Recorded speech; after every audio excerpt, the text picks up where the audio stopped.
నా పేరు అరవింద్. ఈ కథ నేను స్వయంగా అనుభవించిన ఒక రాత్రి గురించి. అది నా జీవితంలోనే అత్యంత భయానకమైన రాత్రి. ఇప్పటికీ ఆ రోజును తలుచుకుంటే నా శరీరం గడ్డకట్టినట్టవుతుంది. మేము ముగ్గురు బాగా క్లోజ్ ఫ్రెండ్స్. నేను, రాజు, కిరణ్. వేసవి సెలవులు వచ్చినప్పుడు మా కాలేజీ టూర్ను ప్లాన్ చేసింది. ఆ టూర్లో మేము అందరం కలిసి వెళ్ళాం. మారుమూల అడవి, చుట్టూ ఎటు చూసినా మాయమైన పొదలు, ఎత్తైన చెట్లు, మృగాల హావభావాలు. మధ్యలో ఒక చిన్న రోడ్డు మాత్రమే కనపడేది. కొంత దూరం వెళ్ళాక ఓపెన్ ప్లేస్ వచ్చింది. అక్కడ ఒక పెద్ద కొండ, పక్కనే జలపాతం. అక్కడ టెంట్లు వేసుకోవడానికి సరైన స్థలం అనిపించింది. అందరూ అక్కడే సెటిల్ అయ్యారు. అదే రాత్రి మేము ముగ్గురం టెంట్ బయట కూర్చుని మాట్లాడుకుంటూ ఉన్నాము. చుట్టూ నిశ్శబ్దం. అడవి వాతావరణం కాస్తా గట్టిగా అనిపించేది. గాలి తీయకపోయినా చెట్లు ఊగుతున్నట్లే అనిపించేది. అప్పుడే అరవింద్, రాజు నన్ను మెల్లిగా పిలిచాడు. అదిగో చూడు. అతను చేత్తో కొండవైపు చూపించాడు. కిరణ్ కూడా ఆ దిశగా చూశాడు. నా గుండె గుబులు మొదలైంది. కొండపై చీకట్లో ఎవరో ఉన్నట్లు అనిపించింది. ఏం, అక్కడ ఎవరైనా ఉన్నారా? కిరణ్ నన్ను చూసి అడిగాడు. నిజానికి అక్కడ ఏదో కదులుతున్నట్లు కనిపించింది. అది నిశ్శబ్దంగా ఉంది. మేమంతా కాస్త ముందుకు వెళ్లి స్పష్టంగా చూడాలని అనుకున్నాం. టార్చ్ లైట్ తీసుకుని నడవటం మొదలుపెట్టాం. కొండ ఎక్కుతూ పోతుంటే గాలి వింతగా వీచింది. అప్పటి వరకు సాధారణంగా ఉన్న వాతావరణం ఒక్కసారిగా మారిపోయింది. కొండ పైకి చేరేసరికి మా ఎదురుగా ఒక గుహ కనిపించింది. గుహ చాలా చీకటిగా, లోతుగా అనిపించింది. బయట బాహ్య ప్రపంచం నుంచి పూర్తిగా వేరుపడినట్టుగా. ఆ గుహలో ఏదో ఉంది. ఏదో చాలా భయంకరమైనది. గుహ ముందు నిలబడి చూస్తుంటే గాలిలో ఏదో వింత మార్పు అనిపించింది. మా ముగ్గురం ఎవరూ మాట మాట్లాడలేక ఒక్కసారి ఒకరిని ఒకరు చూసుకున్నాం. రాజు ముందడుగు వేసి టార్చ్ లైట్ ని గుహలోకి నెమ్మదిగా జైలించాడు. లోపల పూర్తిగా చీకటే. గాలి కూడా కదిలినట్లు అనిపించదు.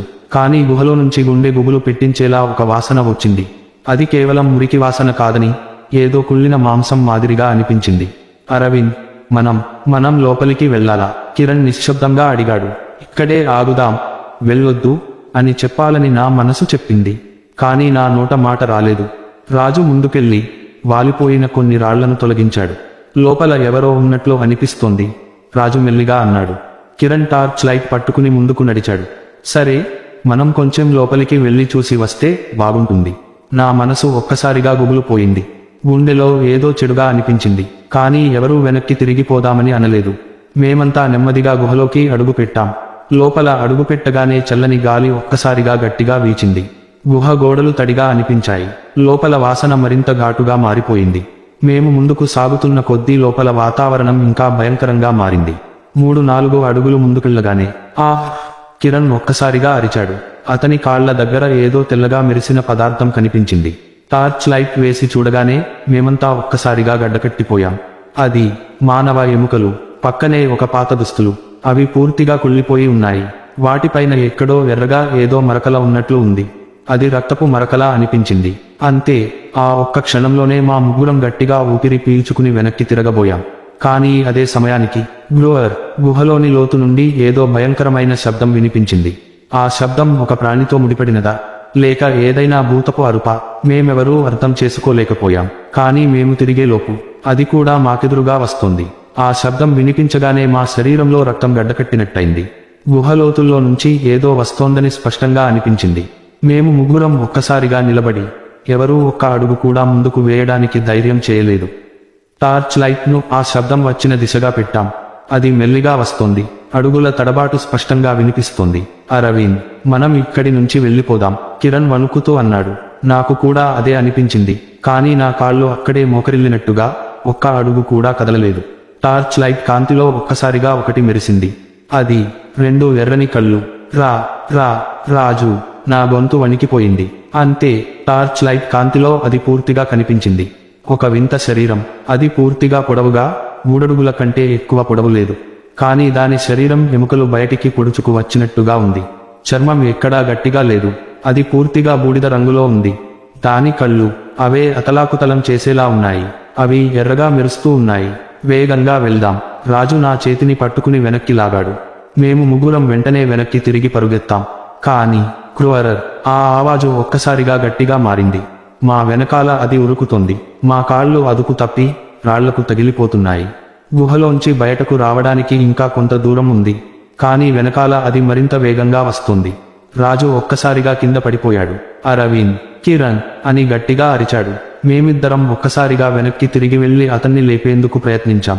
కానీ అప్పటికే అది అతని దగ్గరికి చేరింది. రాజు కళ్ళు ఉల్లిక్కిపడ్డాయి. మేమిద్దరం గట్టిగా అరిచాం.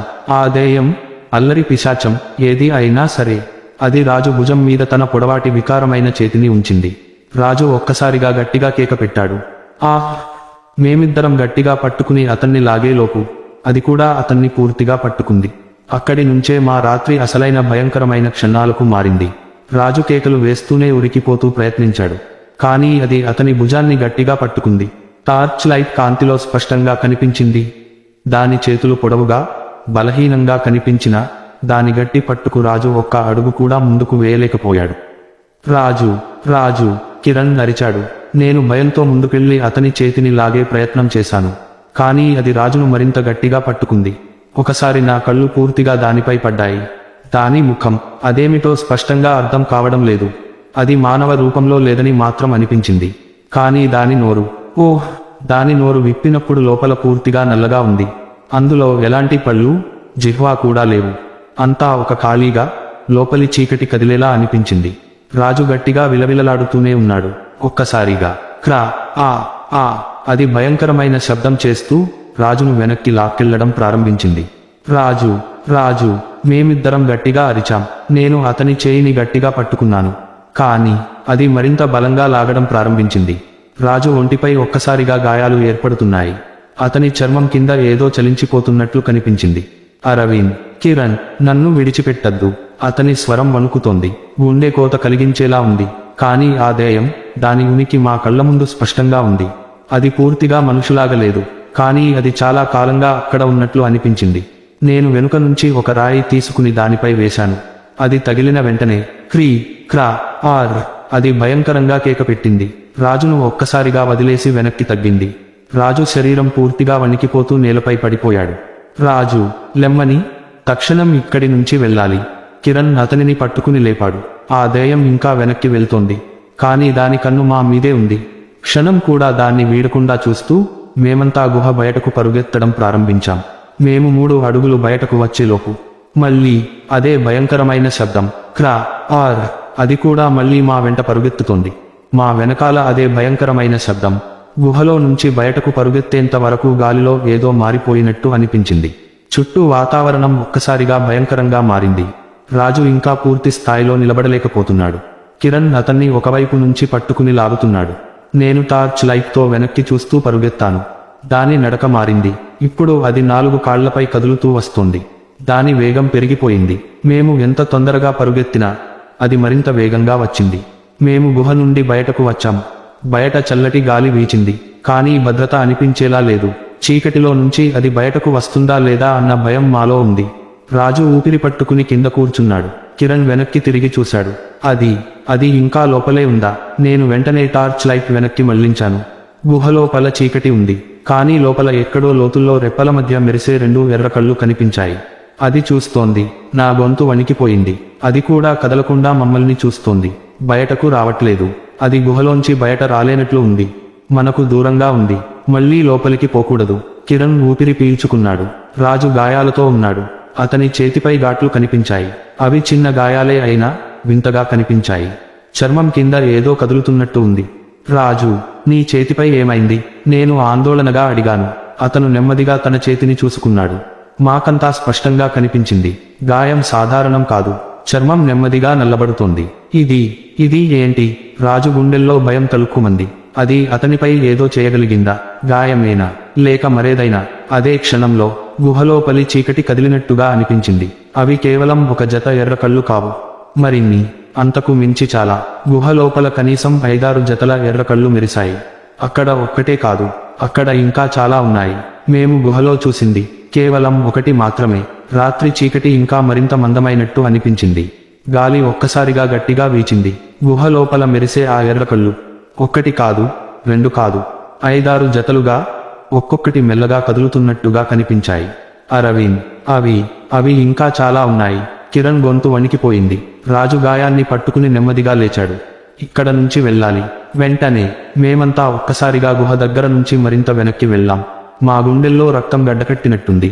అంతలోనే క్రా ఆర్. ఒకటి కాదు, రెండు కాదు, గుహ లోపలి నుంచి ఒక్కసారిగా ఏకకాలంలో చాలా కేకలు వినిపించాయి. అవి కదులుతున్నాయి. గుహ లోపలి చీకటిలోంచి అవి వేగంగా బయటకు రాబోతున్నట్టు అనిపించింది. మేము వెంటనే అడవి దారి వైపు పరుగెత్తాం. అడవి పొడవుగా సాగిన రహదారి మీదే మా టెంట్లు ఉన్నాయి. అక్కడికి చేరుకుంటే మిగిలిన వాళ్లతో కలిసి ఏమైనా చేయగలుగుతాం అనిపించింది. కానీ పరుగెత్తుతున్నప్పుడు రాజు ఒక్కసారిగా నిలిచిపోయాడు. రాజు, త్వరగా రా. నేను వెనక్కి తిరిగి చూసి అరవగా అతను ఏమాత్రం కదలలేదు. అతని ముఖం పూర్తిగా తెల్లబడి ఉంది. అతని కళ్ళలో భయం తలుక్కుమంటోంది. అరవింద్, నా కాళ్ళు కదలడం లేదు. నా గుండె ఒక్కసారిగా ఉలిక్కిపడింది. రాజు కిందికి చూశాడు. మేము చూశాం. అతని కాలుజోడు నేలలో మునిగినట్టుగా ఉంది. అది మట్టి కాదు, అది సాధారణ నేల కాదు, అది ఒక రకమైన నల్లని చిక్కని ముద్ద. నెమ్మదిగా అతని కాళ్లను కప్పేస్తోంది. రాజు, వెంటనే బయటకు రా. కిరణ్ అతనిని లాగాడు. కానీ అది మరింత గట్టిగా అతన్ని లోపలికి లాగుతున్నట్టుంది. అంతలోనే గుహ వైపు నుంచి మళ్ళీ ఆ శబ్దం. అవి పూర్తిగా బయటకు వచ్చేశాయి. చీకటిలో పొడవాటి చేతులతో, వింత శరీరాలతో అవి మమ్మల్ని చూస్తూ నెమ్మదిగా ముందుకు వస్తున్నాయి. మా గుండెల్లో మోత మోగినట్టయింది. రాజును ఎలా అయినా అక్కడి నుంచి బయటకు తీయాలి. కానీ ఈసారి అవి మమ్మల్ని వెంబడించడం కాదు. అవి నెమ్మదిగా, ఒకటి కాదు, రెండు కాదు, మొత్తం ఆరింటికి పైగా మా చుట్టూ వలయంలా చేరడం మొదలుపెట్టాయి. రాత్రి గాలి ఒక్కసారిగా వేగంగా వీచింది. చెట్లు భయంకరంగా అటూ ఇటూ ఊగాయి. చీకటి మరింత కట్టుదిట్టంగా కమ్మేసినట్టు అనిపించింది. రాజు కాళ్ళు ఆ నల్లని చిక్కటి ముద్దలో మునిగిపోతూనే ఉన్నాయి. అతను కదలడానికి ఎంత ప్రయత్నించినా అది మరింత లోపలికి లాగుతున్నట్టు అనిపించింది. కిరణ్, అరవింద్, నన్ను బతికించండి. రాజు గొంతు వణికిపోయింది. కిరణ్ వెంటనే అతని భుజాన్ని పట్టుకుని లాగాడు. నేను కూడా అతని చేతిని గట్టిగా పట్టుకుని లాగే ప్రయత్నం చేశాను. కానీ అది అతన్ని పూర్తిగా కిందకు లాగేస్తోంది. రాజు, గట్టిగా పట్టుకో. కిరణ్ గట్టిగా కేక వేశాడు. అంతలోనే చుట్టూ ఉన్న ఆ భూతాలు నెమ్మదిగా మమ్మల్ని చుట్టుముట్టాయి. అవి పూర్తిగా మనుషులా లేవు. పొడవాటి చేతులు, వంగిన నడుము, భయంకరమైన మొహం. వాటి కళ్ళు మాత్రం ఎర్రగా మెరుస్తూనే ఉన్నాయి. అవి మమ్మల్ని నెమ్మదిగా చూశాయి. ఒక్కసారిగా ఒకటి ముందుకు వచ్చి రాజును పట్టుకుంది. రాజు, అది అతని భుజాన్ని గట్టిగా పట్టుకుని మరింత లోపలికి లాగడం ప్రారంభించింది. రాజు గట్టిగా అరిచాడు.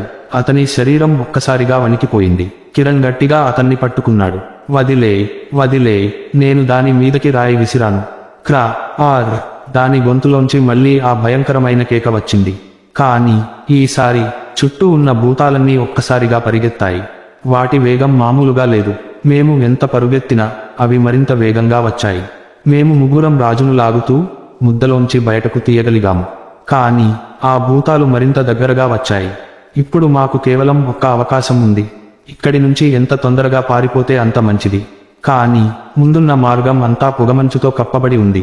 ఈ అడవి ఇప్పుడిప్పుడే అసలు నిజ స్వరూపాన్ని చూపిస్తున్నట్టు అనిపిస్తుంది. ముందు మార్గం తెలియదు. వెనుక భూతాలుంటే ఎదుట కనిపించేది పొగమంచే. ఇప్పుడు మేము ఏం చేయాలి? ముందు ముసురుగా పొగమంచు, వెనుక ఆ భయంకరమైన భూతాలు. రాజును లాగుతూ మేము ముందుకు పరుగెత్తడం తప్ప ఇంకో మార్గం లేదు. పరుగెత్తు, ఆగకూడదు. కిరణ్ అరవగా మేమంతా పిచ్చివాళ్లలా అడవి దారిలోకి దూకాం. చుట్టూ చెట్లు, పొడవైన కొమ్మలు, వాటి నీడలో మనుషుల ఆకారంలో ఏవేవో కదులుతున్నట్టుగా అనిపిస్తోంది. అలాగే వెనుక నుంచి వస్తున్న వాటి అడుగుల శబ్దం. ఆ శబ్దం నెమ్మదిగా పెరుగుతోంది. అవి మరింత వేగంగా వస్తున్నాయి. రాజు ఇంకా పూర్తిగా బలహీనంగా ఉన్నాడు. అతను నడవగలిగినా పరుగెత్తలేడు. నేను ఒకవైపు, కిరణ్ ఒకవైపు అతన్ని పట్టుకుని ముందుకు లాక్కెళ్తున్నాం. ఇప్పుడు మనం ఏదైనా తప్పు చేస్తే ఇక అంతే. ఇదిగో ఓ దారి కనిపిస్తోంది. కిరణ్ అరవగా మన ముందు ఓ చిన్న నడకదారి కనిపించింది.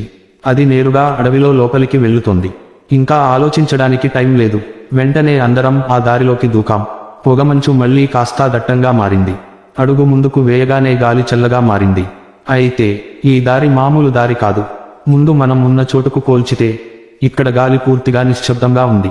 మనం పరుగెత్తుతున్నప్పటికీ మన అడుగుల శబ్దమే వినిపించడం లేదు. కానీ వెనక్కి చూస్తే అవి ఇంకా మన వెంట వస్తున్నాయి. మంచులో ఆ ఆకారాలు ఒక్కొక్కటి స్పష్టంగా కనబడుతున్నాయి.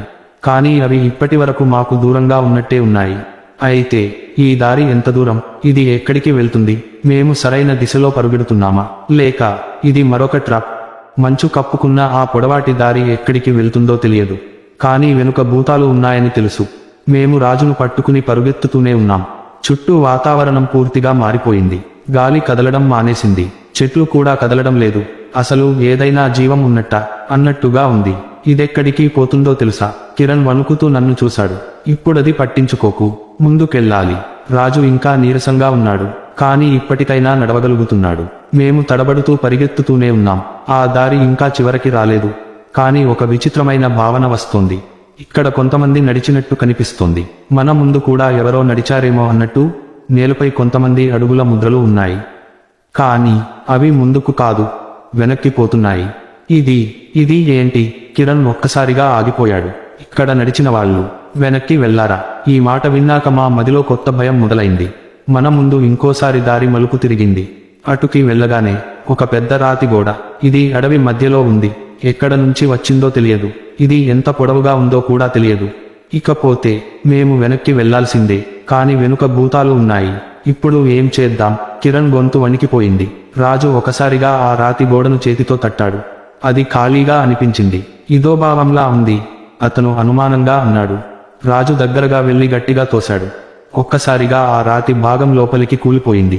అంతటా లోపల నుండి ఆహా ఒక భయంకరమైన కేక. మేము ముగ్గురం ఒక్కసారిగా వెనక్కి కదిలాం. లోపల గది లాంటిది ఉంది. అది పూర్తిగా చీకటిగా ఉంది, కానీ ఆ చీకటి లోపల ఏదో కదులుతోంది. రాజు తోసిన రాతి గోడ లోపలికి కూలిపోయింది. మన ముందున్న ఆ చీకటి గదిలో ఏదో కదులుతోంది. గాలి ఒక్కసారిగా భయంకరంగా మారింది. చుట్టూ విపరీతమైన ఆవిరి పొగరాగా లోపల నుండి కొన్ని నల్లని చేతులు బయటికి వచ్చాయి. పరిగెత్తు! కిరణ్ గట్టిగా కేకేశాడు. కానీ మేము వెనక్కి తిరిగేసరికి ఆ భూతాలు ఇప్పటికే మన ముందు వచ్చేశాయి. చీకటిలోంచి మెరిసే ఎర్రకళ్ళు, పొడవాటి వంగిన శరీరాలు, వాటి నోళ్లలోంచి కారుతున్న నల్లని ద్రవం. ఇప్పుడేం చేద్దాం? రాజు వణుకుతూ అడిగాడు. మేము చుట్టుముట్టబడ్డాం.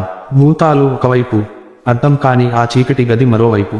అయితే మన ముందు ఉన్న భూతాలు లోపల ఉన్న ఆ గదిని చూస్తూనే వణుకుతున్నాయి. ఇవి ఆ గదికి భయపడుతున్నాయా? కిరణ్ తడబడుతూ అన్నాడు. సాధ్యమే. నేను ఒక్కసారిగా రాజును లాగి లోపలికి దూకాను. కిరణ్ కూడా వెంటనే లోపలికి వచ్చాడు. గది లోపల చీకటి మాత్రమే ఉంది, కానీ మేము లోపల అడుగు పెట్టగానే ముందు ఉన్న భూతాలు ఒక్కసారిగా భయంతో కేకలేస్తూ వెనక్కి పారిపోయాయి. అవి మన ముందే చెక్కుచెదరకుండా మాయమైపోయాయి. అయితే ఇంకా మనం ఈ చీకటి గదిలోనే ఉన్నాం. ఇక్కడ సైలెన్స్ గంభీరంగా ఉంది. చుట్టూ పొడి గాలిలో కొన్ని వింతమైన నిశ్శబ్ద మృతదేహాల పరిమళాలు. ఇదేంటో అర్థం కాకుండా మేము 3 నిమిషాలు శాంతిగా ఉన్నాం. కానీ ఇప్పుడు మేము ఈ గదిలో ఉన్నాం. ఇక దీనిలో ఏముంది? మేము ముందుకు చూసాం. చీకటిలోంచి మెల్లగా ఓ ఆకారం కదులుతోంది. అది మనిషి ఆకారంలో ఉంది, కానీ పూర్తిగా చెరిగిపోయిన శరీరం. దాని ముఖం నిప్పులా ఎర్రగా ఉంది. అది మెల్లగా నడుస్తూ మన వైపుకి వస్తోంది. చివరికి మనము తప్పించుకున్నామా, లేక ఇప్పుడే అసలు భయం మొదలైందా?